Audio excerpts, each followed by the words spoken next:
शुभ मध्याह्न बच्चों, मैं अशोक कुमार देहरी आपका हिंदी विषयाचार्य आज की कड़ी में आप सबका स्वागत करता हूं।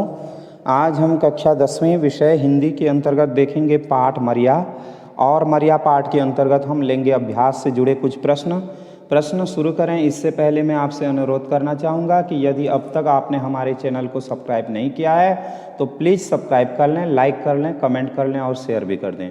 और यदि आपने सब्सक्राइब कर रखा है तो आपको सब्सक्राइब करने की कोई आवश्यकता नहीं, क्योंकि सब्सक्राइब एक बार होती है, लाइक, कमेंट और शेयर बार बार होते हैं।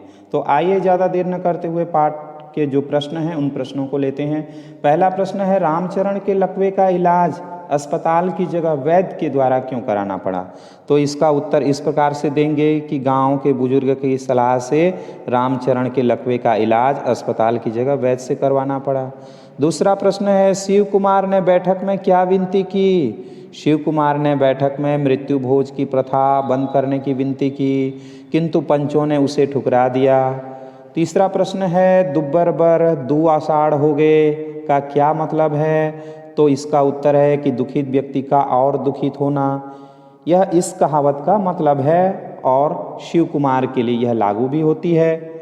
चौथा प्रश्न है, शिव कुमार किसान से मजदूर कैसे बन गया? मृत्यु भोज में अपनी खेती बाड़ी बेचकर धन खर्च करना पड़ा, इससे शिव कुमार किसान से मजदूर बन गया। पांचवा प्रश्न, शिव कुमार की माँ क्या कहते कहते रो पड़ी? तो शिव कुमार की माँ कहने लगी, ये लोग दारू पीकर पंचायत करते हैं और मृत्यु भोज को अनिवार्य बताते हैं। यह कहकर वह रो पड़ी। गरीब बर सबके चलते, घर वाला और बाहरी सब गरीबाला ठठा थे। शिव कुमार ने ऐसा क्यों कहा? उसकी गरीबी के बावजूद उसे मृत्यु भोज देने के लिए बाध्य किया गया, इसलिए शिव कुमार ने यह उक्ति कही। और सातवां प्रश्न है, मर्या प्रथा ने शिव कुमार की जिंदगी को किस तरह बदल दिया? तो मर्या प्रथा के कारण शिव कुमार को खेती बेचना पड़ा। जीवन यापन का साधन न होने के कारण उसे घर के गहने बेचकर पुलिस की नौकरी करनी पड़ी। कब्जा हटवाने जाने पर उसे जनता ने मार कर घायल कर दिया। इलाज का पैसा न होने के कारण शेष जीवन और कष्ट में बीता। तो अगला जो प्रश्न है पाठ से आगे उसे लेते हैं। कहानी में मर्या प्रथा के बारे में बताया गया है। इस प्रथा के अंतर्गत मृतक के परिवारजन को, समाज वालों को भोजन कराने की बाध्यता है।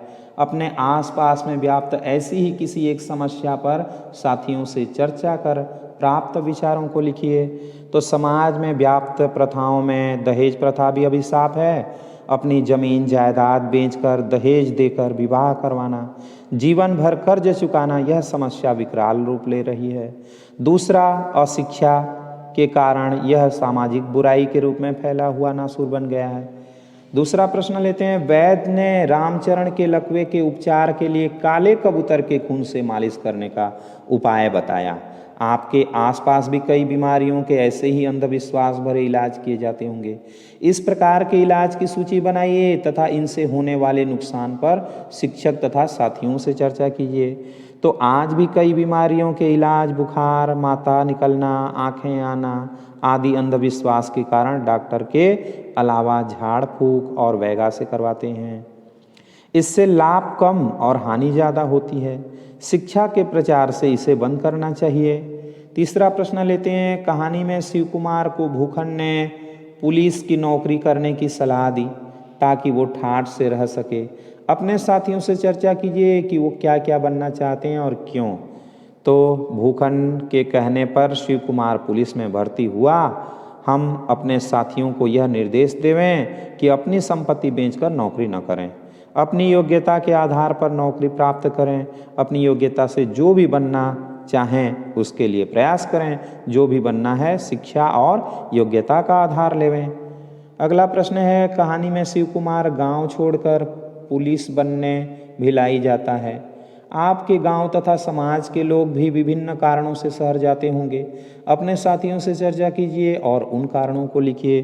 तो हमारे गांव के लोग पढ़ने शहर जाते हैं, जैसे मेडिकल, इंजीनियरिंग, वकालत आदि की पढ़ाई गांव में संभव नहीं, इसलिए बाहर जाना पड़ता है।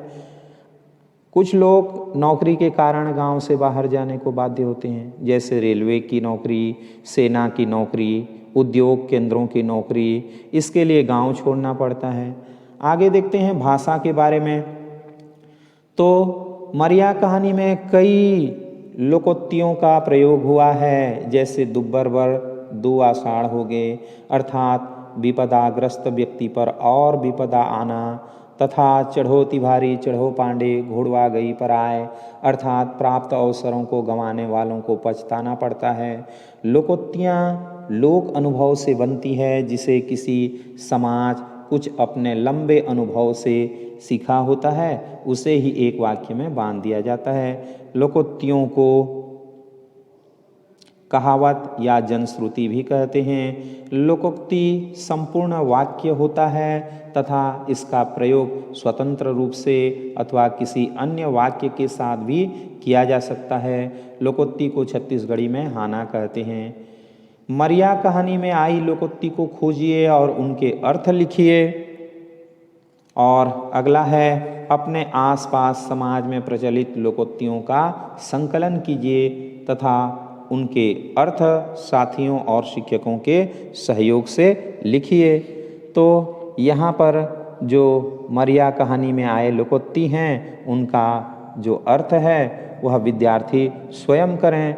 बाकी हम लोकोक्ति यहाँ पर दे रहे हैं, जैसे करे के आन, कहे के आन, ठल्हा का करतीस, बनिहारी करे लागीस, पेड़ गिनना है ते आमा खाना है, तन बर नइये लत्ता जाए बर कलकत्ता, भूख न चीन्हे जात कुजात, नींद न चीन्हे अवघट घाट, वाह भरोसा तीन परोसा। तो ये जो लोकोक्ति हैं, इनके अर्थ विद्यार्थी स्वयं ढूंढें।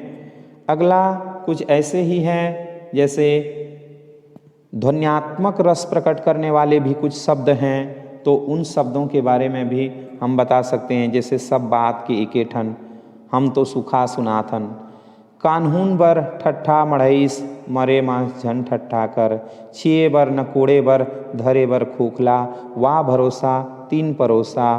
तो इस प्रकार से कुछ ध्वन्यात्मक हैं जो इसके अनुच्छेद विद्यार्थी स्वयं कर सकते हैं। अगला देखते हैं योग्यता विस्तार। तो योग्यता विस्तार में शिव कुमार को समाज के लोगों द्वारा दबाव डालकर मरिया खिलाने के लिए मजबूर किया गया। इसी कारण उसे अपने खेत बेचने पड़े और वह किसान से मजदूर बन गया। किसानों को कौन कौन सी समस्याओं का सामना करना पड़ता है, इन समस्याओं का उनके जीवन पर क्या प्रभाव पड़ता है, अपने आसपास के लोगों से चर्चा कीजिए और उनका लेखन भी कीजिए। तो यहाँ पर जो योग्यता विस्तार है, जैसे किसानों की समस्याएं, जीवन पर प्रभाव, संबंधित वर्ग से चर्चा आदि कुछ विषय हैं, तो इन विषयों को भी विद्यार्थी स्वयं करेंगे। तो आज के लिए इतना ही। आशा करता हूँ आज का वीडियो आपको ज़रूर पसंद आया होगा।